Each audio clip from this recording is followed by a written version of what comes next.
गरीब परिवारों की जो होती है, जहां अब सरकार 20,000 रुपए देगी, तो हम मुख्यमंत्री से आवेदन करेंगे कि वे थोड़ा सा और इसे बढ़ा दे हमारी बेटियों की शादी के लिए। और 10वीं और 12वीं की कक्षा में छात्राएं जो हमारी पढ़ती है, उनको साइकिल मुफ्त दी जाएगी। कन्या विद्या या धन की भी योजना चलाई जाएगी। और हमारी माताएं बहनें जो गर्भवती होती हैं, जिनके स्वास्थ्य के लिए उत्तर प्रदेश में अच्छे काम हो रहे हैं, आने वाले समय में उनका राशन भी घर पहुंचाने का काम हम समाजवादी सरकार के लोग करेंगे। इसी के साथ प्राइमरी स्कूल के बच्चों जो थोड़े कमजोर होते हैं, हमने हौसला पोषण मिशन तो चलाया है, पर आने वाले समय में हम सभी प्राइमरी स्कूल के बच्चों को 1 किलो घी और 1 किलो मिल्क पाउडर देने की भी व्यवस्था करेंगे। जहाँ पे ड्रेसें, स्कूलों की बैग, थाली दी है, आने वाले समय में हम चाहते हैं कि हम आप लोगों को मिल्क पाउडर और घी की सुविधा भी दें। लेकिन ये विपक्षी सरकार जो है, जो खाली अमीरों की बात करती है, वे नहीं चाहते कि हम आपको पेंशन दें, वे नहीं चाहते कि हम आपके घरों में दूध और घी पहुंचाएं। तो मैं आप लोगों से पूछना चाहती हूँ कि आपको ये घी और मिल्क पाउडर अपने घरों में चाहिए कि नहीं चाहिए? इसी के साथ हम किसान फंड का भी एक किसान फंड भी बनाएंगे, जिसमें जो भी किसानों की हमारी जो भी कठिनाइयां हो, तो उनका भी समाधान इस किसान फंड के द्वारा ढूंढा जाएगा और उनको सीधी हेल्प, यानी कि उनको सीधी सहायता पहुंचाई जाएगी किसान को। इसी के साथ लोहिया आवास भी मिले होंगे, मैं समझती हूँ। और ऐसे लोहिया आवास जो 3,05,000 रुपए सरकार दे रही है, इस तरह का लोहिया आवास पूरे देश में कोई नहीं दे रहा है। और जितने हमारे गरीब परिवार छूट गए हैं, इसका बजट बढ़ा के लोहिया आवास देने की भी योजना समाजवादी सरकार लेकर आने वाली है। अब मैं आप लोगों से कहना चाहूंगी, कोई कंफ्यूजन तो नहीं है?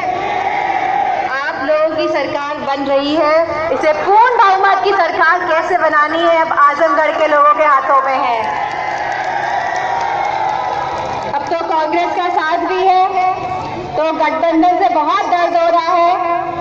और गठबंधन, जो हमारे गठबंधन पे सवाल उठाते थे, आज वह जुगलबंदी की भी बात करनी शुरू कर दी है मंचों से उन लोगों ने।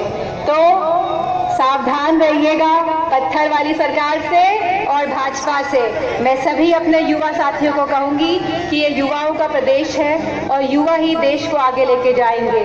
और इस तरक्की और इस खुशहाली के लिए मैं समझती हूँ आप सभी को भरोसा होगा कि अखिलेश भैया काम करेंगे उत्तर प्रदेश के लिए। और जो हमारे मुख्यमंत्री का चेहरे की सवाल करते थे कि 4.5 मुख्यमंत्री हैं, क्या वो एक भी चेहरा दिखा पाए? हमने सुना है कोई बाबा है और आपके भैया ने कहा है कि तार छू के देख लेना करंट आता है कि नहीं आता है। वो बाबा भी लाइन में है मुख्यमंत्री बनने के। तो मैं समझती हूँ जहाँ एक तरफ आपके पास एक पढ़ा लिखा युवा मुख्यमंत्री चेहरा है, जिसको अनुभव है, जो जानता है प्रदेश को किस राह में ले जाना है, किस तरह खुशहाली की तरफ ले जाना है, तो ऐसे युवा चेहरे का कोई मुकाबला है इस प्रदेश में। तो आप अपने भैया के साथ कंधे से कंधा मिला के खड़े हैं कि नहीं खड़े हैं?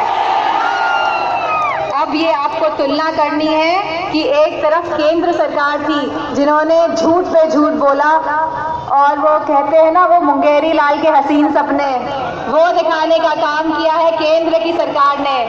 और आज तक मंचों से अपना काम नहीं गिना पा रहे हैं। वही मैं समझती हूँ, आजमगढ़ तो हम लोगों की समाजवादियों की कर्म भूमि रही है और यहाँ के विकास को हमेशा से बढ़ावा दिया गया है और आने वाले समय में भी आजमगढ़ पे पूरा ध्यान रखा जाएगा।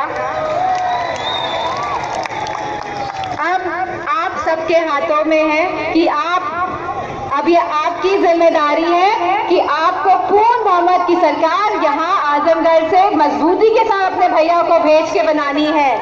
बनाएंगे कि नहीं? इसी भरोसे, इसी उम्मीद के साथ कि आप अपनी विकास की साइकिल को और रफ्तार देंगे, खुशहाली की साइकिल को और मजबूती के साथ भेजेंगे आगे, और हमारे प्रत्याशी को तो ज्यादा से ज्यादा मतों से जिता के भेजेंगे कि नहीं? सब महिलाएं साइकिल का बटन दबाएंगी? क्या करना है? साइकिल का बटन दबाना है, और जब तक आवाज ना आ जाए पी करके तब तक हटना नहीं है वहां से। तो मैं समझती हूँ आप सबके हौसले देख के मुझे लग रहा है कि समाजवादियों की सरकार 100% आ रही है। अब बहुमत से कई ज्यादा आंकड़े अब आप लोगों की जिम्मेदारी है कि आप कैसे लेकर आएंगे। इन्हीं शब्दों के साथ सभी आदरणीय बुजुर्गजनों का, सभी मेरी माताओं बहनों का, सभी युवा साथियों का, सभी समाजवादी पार्टी के कार्यकर्ता छोटे मंच में हैं, और इधर सभी